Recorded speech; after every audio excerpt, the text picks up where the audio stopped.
Friends entertainment থেকে আমি Nilufar Yasmin Dancy. আমরা চলে যাচ্ছি সেতু আপুর কাছে। সেতু আপুর ধাঁধা হচ্ছে হালকা তুমি, ঠিক আছে, মানে হালকা, আমি বোঝাচ্ছি, হালকা আমি তুলোর মতো, তা সত্ত্বেও বীর বলবো না। বুঝিনি।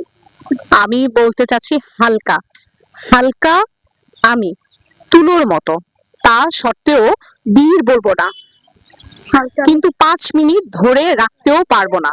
আমি কি? এটা কি?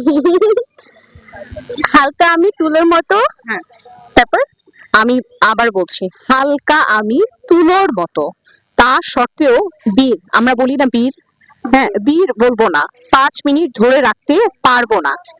আমি কি? বরফ। আচ্ছা, দর্শক কমেন্ট করে সঠিক উত্তর জানাই দিবেন। উত্তর জানাইলেই আমরা ঈদ উপহার দিব। একটু আমরা আমাদের পেজ থেকে চলে যাবে হচ্ছে ঈদের গিফট। ধন্যবাদ, সাথে থাকবেন। সালাম আলাইকুম।